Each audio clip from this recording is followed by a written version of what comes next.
Taste the Daily. 2024 நில அதிர்வை போல அதிர்ந்து கொண்டே இருக்கும் இந்தியா மற்றும் தமிழக அரசியல் களம் வணங்காமுடி என்றும் மாபெரும் சக்தி என்று மார்த்தட்டியவர்களை மண்ணை கவ வைத்த பின்னணி குறித்து விவரிக்கின்றது இந்த செய்தி தொகுப்பு. உலகளவில் 2024 ஆண்டு தேர்தல் ஆண்டு என்ற அளவில் சறுக்கல்களும் சவால்களும் நிறைந்து பல அதிர்வுகள் கொண்ட ஆண்டாக மாறியது. கடந்த ஆண்டு மணிப்பூரில் தொடங்கிய கலவரத்தின் தீவிரம் 2024 ஆண்டிலும் தொடர்ந்தது. இதனால் மக்களவைத் தேர்தலில் பாஜக கடும் நெருக்கடியை சந்தித்தது. ஐக்கிய ஜனதா தளம் இந்தியா கூட்டணியில் இருந்து தேசிய ஜனநாயக கூட்டணிக்கு சென்றது. தலைமை தேர்தல் ஆணையரை தேர்ந்தெடுக்கும் குழுவில் உச்சநீதிமன்ற தலைமை நீதிபதிக்கு பதிலாக மத்திய அமைச்சர் ஒருவருக்கு இடம் அளிக்கும் சட்ட திருத்தம் நடந்தது.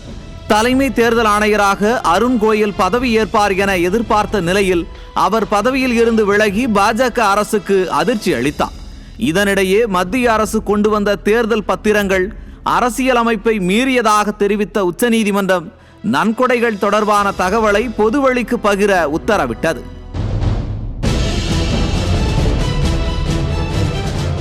இந்த சூழலில் மக்களவைக்கு 7 கட்டங்களாக தேர்தல் நடந்தது.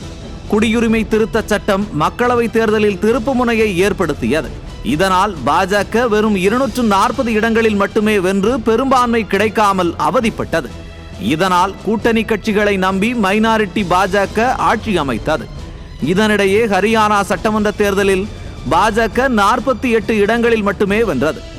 ஒடிசா சட்டமன்ற தேர்தலில் நவீன் பட்நாயக் சகாப்தம் முடிவுக்கு வந்தது. 370வது சட்டக்கூறு நீக்கப்பட்டு 2 யூனியன் பிரதேசங்கள் பிரிக்கப்பட்ட பின்னர் காஷ்மீருக்கு நடைபெற்ற சட்டமன்ற தேர்தலில் தேசிய மாநாட்டு கட்சி வென்றது. ஜார்க்கண்ட் சட்டமன்ற தேர்தலிலும் பாஜக தோல்வியை தழுவியது. மகாராஷ்டிரா சட்டமன்ற தேர்தலிலும் பாஜகவால் பெரும்பான்மையை பெற முடியவில்லை.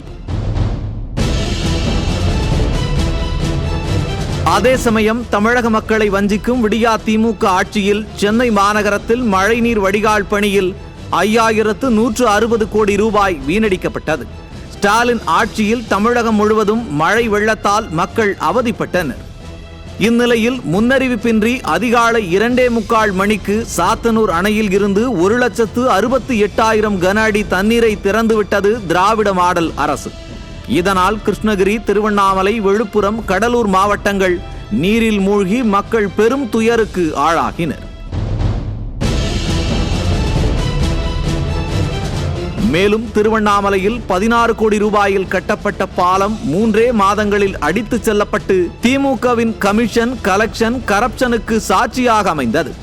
இத்தகைய சம்பவங்களால் கடும் கோபம் கொண்ட மக்கள் திமுக அரசு சென்ற இடங்களில் எல்லாம் முதலமைச்சர் முதல் அமைச்சர்கள், சட்டமன்ற உறுப்பினர்கள் என ஆளுங்கட்சியினரை சிறைப்பிடித்தும் சேற்றை வாரி அடித்தும் முற்றுகையிட்டும் விரட்டி அடித்தனர்.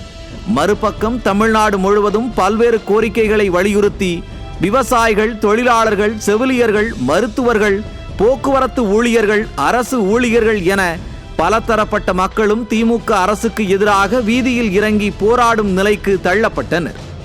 மேலும் திமுக அரசின் லட்சணத்திற்கு சாட்சியாக கள்ளக்குறிச்சியில் கள்ளச்சாராயம் குடித்து 78 பேர் மரணம், பெஞ்சல் புயலால் 61 பேர் மரணம், பல்வேறு விபத்துக்களால், கொலைகளால் மரணம், வாழ முடியாத அவலத்தால் மரணம் என தமிழகம் முழுவதும் மரண ஓலம் கேட்டது.